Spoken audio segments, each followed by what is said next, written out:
जय हिंद। चलिए आज कुछ क्वेश्चन को इसी प्रकार से लेते हैं। इसमें हम लोग 10 से 15 क्वेश्चन लेने वाले हैं, बहुत संक्षेप में, बहुत कम समय में। लेकिन यकीन मानिए जो भी प्रश्न है या अगर आपके सामने से एक बार गुजर जाए तो आपको एग्जाम में बहुत मदद मिलेगा। पहला सवाल है, डेसिबल किसकी इकाई है? तो जल्दी बताइए। इसका सही आंसर जो हो जाएगा वह ऑप्शन नंबर बी बिल्कुल इसका सही है। डेसिबल किसकी इकाई है? तो डेसिबल ध्वनि की तीव्रता की इकाई है। अगला सवाल लेते हैं। नेक्स्ट क्वेश्चन है, बेकिंग सोडा का रासायनिक नाम। जल्दी बताइए। तो बेकिंग सोडा का रासायनिक नाम क्या हो जाएगा? तो बेकिंग सोडा का रासायनिक नाम sodium carbonate, sodium bicarbonate, sodium tricarbonate, इनमें से कोई नहीं। तो सही आंसर है sodium bicarbonate. Option number B बिल्कुल इसका सही जवाब है।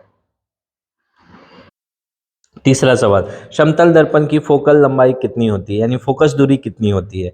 धनात्मक, ऋणात्मक, शून्य या अनंत? तो इसका जो सही जवाब हो जाएगा वह क्या हो जाएगा? अनंत होती है। फोकल लेंथ जो होता है समतल दर्पण का वह अनंत। पांचवा सवाल कह रहा है, सॉरी चौथा, आयन क्या है? ऋणात्मक या धनात्मक आवेशित कण, परमाणु का नाभिक, ऋणात्मक न्यूट्रॉन या फोटोनों का समूह? तो आयन जो होता है वह ऋणात्मक या धनात्मक आवेशित कण को हम लोग आयन कहते हैं। नेक्स्ट क्वेश्चन है, 20 हर्ट्ज से कम आवृत्ति की ध्वनि कौन सी है? ऑडियो ध्वनि। ऑडियो तो जो होता है 20 हर्ट्ज से लेकर के और 20,000 तक का, 20,000 यानी 20 के हर्ट्ज तक का ध्वनि क्या होता है? ऑडिबल साउंड होता है। 20 से कम को इंफ्रासोनिक कहते हैं और 20,000 से अधिक को अल्ट्रासोनिक कहते हैं। तो 20 हर्ट्ज से कम पूछ रहा है तो ऑप्शन नंबर बी इंफ्रासोनिक बिल्कुल इसका करेक्ट आंसर हो जाएगा। छठा सवाल कह रहा है, प्रचुर मात्रा में पाई जाने वाले व्यापक रूप से वितरित अक्रिय गैस कौन सी है? व्यापक रूप से जो सबसे अधिक अक्रिय गैस पाया जाता है वह कौन सी है, आपको इसमें बताना है। चार ऑप्शन है, जेनन, क्रिप्टन, हीलियम और ऑर्गन। तो इसका आंसर हो जाएगा क्या? ऑप्शन नंबर डी, ऑर्गन बिल्कुल सही आंसर है।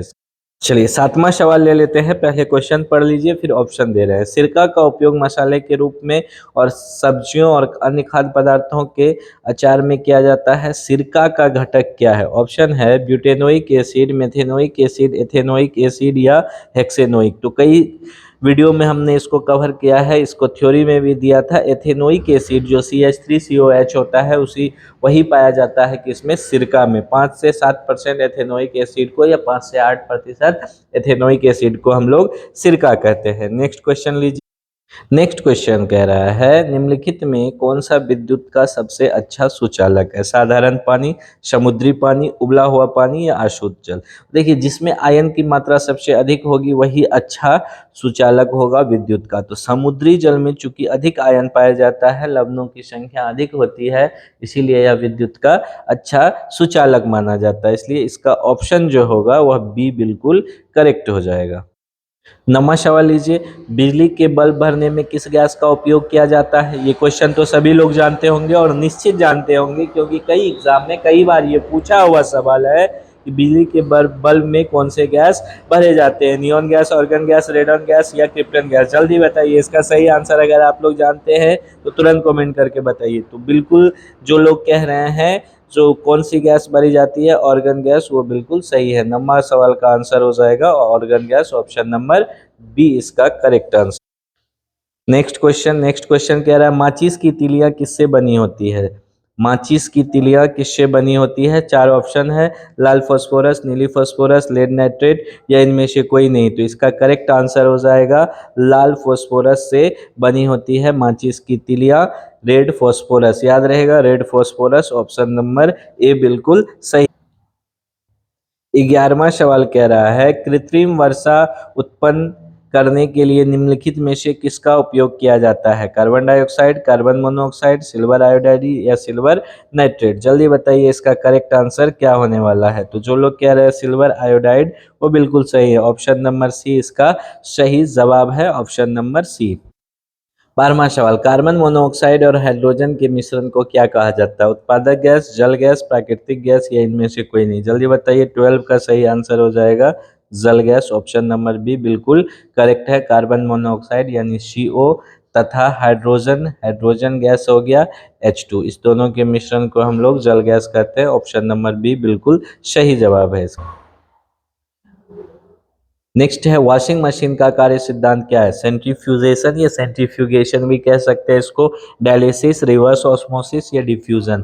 तो वॉशिंग मशीन जो आपका काम करता है वह सेंट्रीफ्यूगेशन या सेंट्रीफ्यूजेशन पे अर्थात अपकेंद्रीकरण पे वर्क करता है वॉशिंग मशीन। 13 का सही आंसर हो जाएगा option number A. 14 number question कह रहा है गुर्दे की पथरी डैश से बनी होती है। गुर्दे की जो पथरी होती है वह calcium oxalate, potassium chloride, aluminium nitrate या सोडियम बाइकार्बोनेट किसकी बनी होती है? गुर्दे की पथरी जो होती है वह कैल्शियम ऑक्सलेट की बनी होती है। CaC2O4 का ये बना होता है गुर्दे की पथरी यानी कि कैल्शियम ऑक्सलेट की बनी।